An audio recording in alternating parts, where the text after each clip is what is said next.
Bonjour tout le monde. Aujourd'hui, je vais vous parler d'un sujet important. On va parler aujourd'hui de la différence entre une interruption et pooling. Donc, euh, pour vous expliquer vraiment c'est quoi la différence, bah, je vais vous donner un petit exemple qui est simple. Par exemple, imaginez que par exemple vous avez un rendez-vous avec quelqu'un, donc quelqu'un qui, par exemple, une invitée qui va venir chez vous. Donc, vous avez donné un rendez-vous, mais vous ne savez pas à quelle heure exacte il va venir. Donc, par exemple, si dans votre maison, vous avez l'interphone, bah, vous allez rester à la maison jusqu'à que le monsieur, il vient, il va sonner et vous allez descendre pour ouvrir la porte. Mais si vous n'avez pas l'interphone, donc, qu'est-ce que vous allez faire? Donc, vous allez rester à la maison, mais à chaque fois, vous allez aller, par exemple, jeter un coup d'œil par la fenêtre pour vérifier ce que le monsieur, il est arrivé ou pas. Donc, vous devrez à chaque minute aller jeter un coup d'œil par la fenêtre.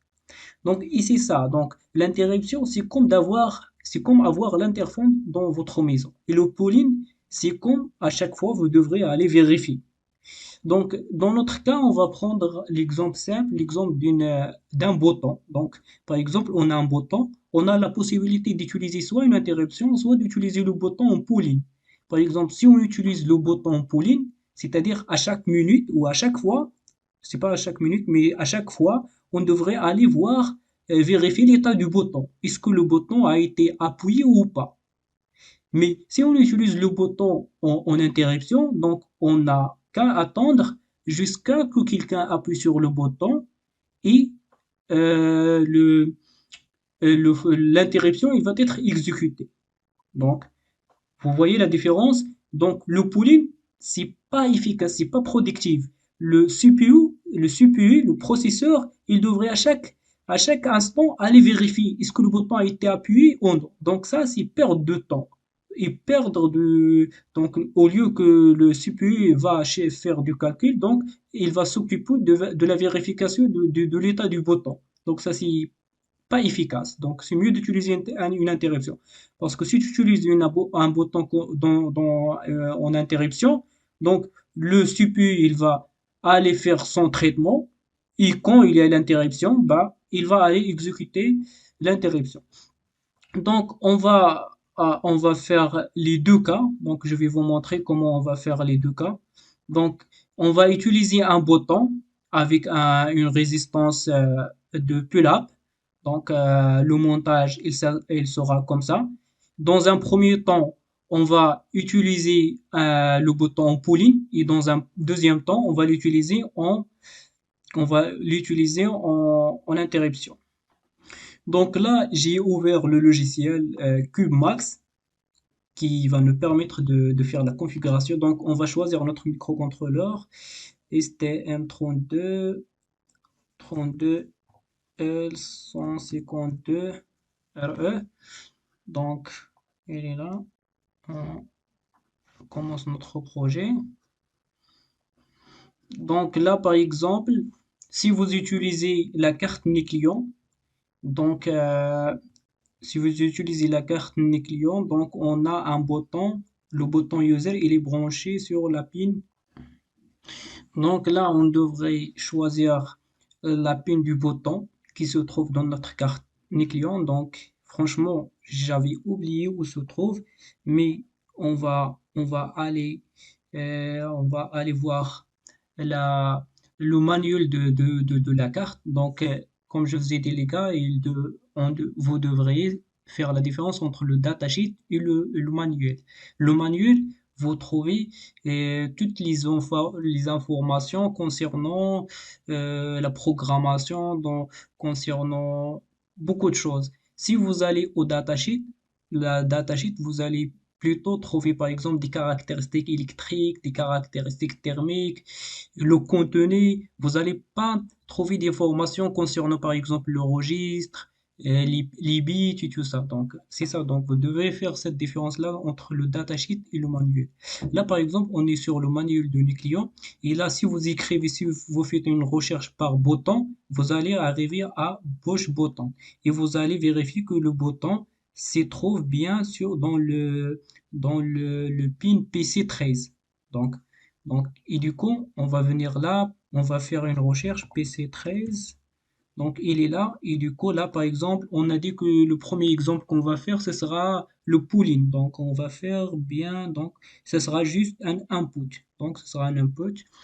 Donc, tout simplement, là, donc c'est ça, la configuration, on est fini, plutôt fini. Donc, ce qu'on va faire, on va juste aller GPAO. Et du coup, comme je vous ai dit, les gars, là, là, par exemple, on a dit qu'on devrait avoir un bouton.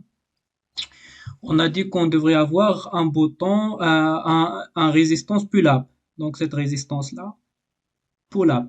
Normalement, nous, on va l'utiliser, tu vois, normalement les pins de microcontrôleur, on a toujours des résistances pull-up et pull-down internes dans le microcontrôleur. Donc, on pourra les activer. Donc, je vais venir dans ce pin-là que j'ai utilisé. Donc, et là, je devrais choisir pull-up. Donc, le pull-up que je vais mettre, donc, je vais pas la mettre dans le circuit, dans le board, mais plutôt, ça va être cette résistance, il va être intégré dans le microcontrôleur. Donc, je pense que vous avez bien compris ça. Donc, et du coup, pour la clock, donc, c'est pas un problème pour moi, la clock. Donc, ça va. Donc, je vais générer le code. Donc, je vais juste choisir un P, le prénom par exemple, bouton, Pauline. Et là, par exemple, je vais choisir le logiciel que j'utilise, le cube IDE. Et c'est tout, donc je vais générer le code. Je vais voir juste le chemin doué donc je vais générer le code. Donc voilà, le code il est généré, je vais l'ouvrir avec STM cube IDE.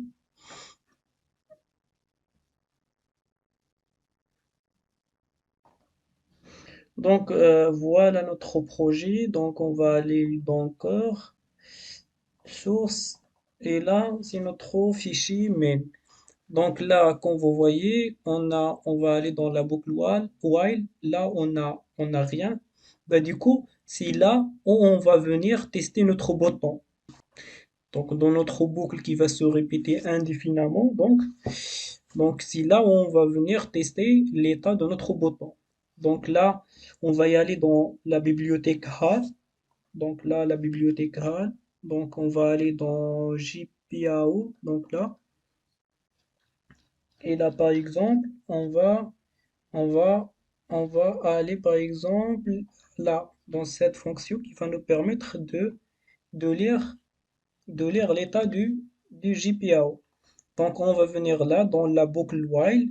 Donc là, donc, donc là, par exemple, on a dit que le bouton, il est dans le GPIO C. Et dans quel pin on a dit? Donc, attends, on va aller voir là. Donc, c'est le pin 13, ouais, c'était bien dans le pin 13. Donc, on va mettre la pin 13. Donc là, on va faire if une condition et on va récupérer cet état-là et on va voir est-ce que c'est égal à 1. Donc, si il est bien 1, donc on va faire là le traitement. Donc, c'est ça. Donc, dans notre boucle qui va se répéter qui va se répéter, on va, à chaque itération, on va venir tester l'état de la LED. Donc, ici, la LED, elle est égale à 1. Donc, attends les gars, je vais aller voir comment on a fait le montage. Le montage, on l'a fait comme ça. Donc, c'est-à-dire, le pin, il est toujours à 1. Et quand on va appuyer sur le bouton, ben du coup, donc c'est-à-dire dans la pin, la pin il sera lié avec la masse, donc il sera 0. Donc quand il y a 0 dans la pin, c'est-à-dire à ce moment-là, on a appuyé sur le bouton. Donc là, je me suis trompé. Donc je devrais plutôt mettre 0. Donc quand l'état de la pin il est à 0, donc c'est-à-dire il y a un appui sur le bouton, donc c'est là, on va venir entre ces crochets-là, on va venir écrire le code qu'on veut exécuter. C'est-à-dire peut-être là, on va venir par exemple commander un moteur, allumer une LED. Donc là.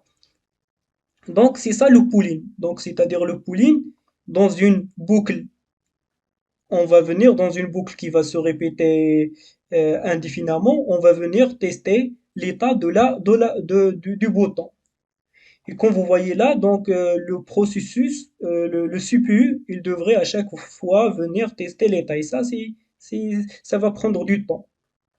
Ok, donc maintenant on va voir comment on va faire le pooling. Comment on va faire, désolé, plutôt l'interruption. Donc on va venir là, on va créer un autre projet.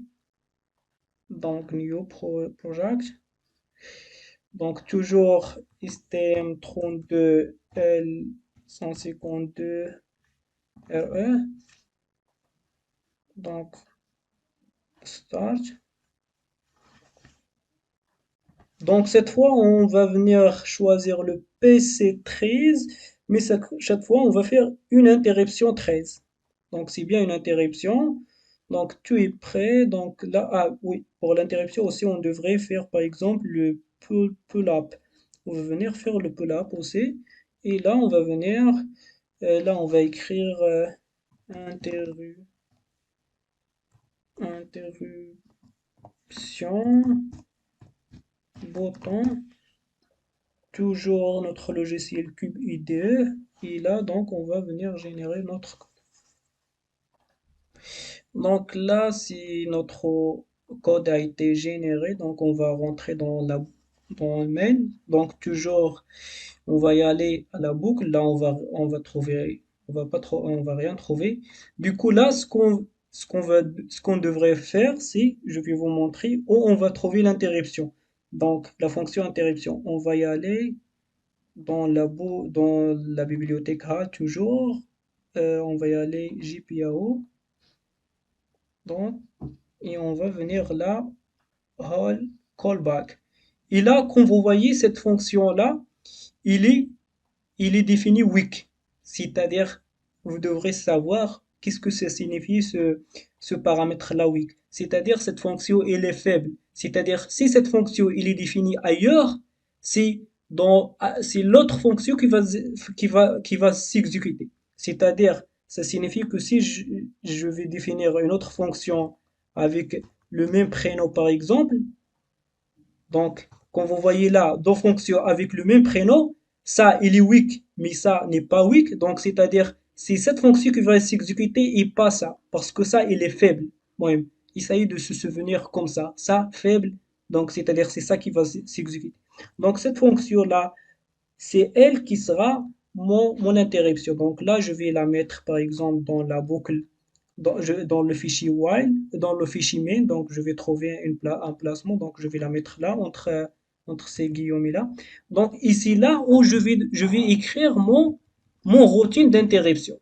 Donc, par exemple, c'est là où je vais faire, par exemple, commander à mon moteur à allumer une LED. Donc c'est là. Donc c'est-à-dire, quand vous voyez là, le CPU, il n'y a rien. Donc il va rien faire. Donc là, donc par exemple là, vous devrez écrire ce que vous voulez faire. Donc c'est-à-dire, dans notre cas, le CPU, il va rien faire. Et une fois il va appuyer sur le bouton, donc le CPU, il va directement venir là et exécuter la routine d'interruption. Et c'est ça la différence. C'est ça, donc c'est-à-dire dans la fonction main, le CPU, il va rien faire. Et une fois qu'il y a l'interruption, il va venir là. Il va exécuter les commandes qu'on va mettre là. Par contre, quand vous voyez là dans le pooling, attends, je rentre dans le pooling, là, si on va y aller dans le C, donc tout se passe dans la fonction main. Donc, c'est-à-dire le CPU, il devrait à chaque fois aller tester le bouton.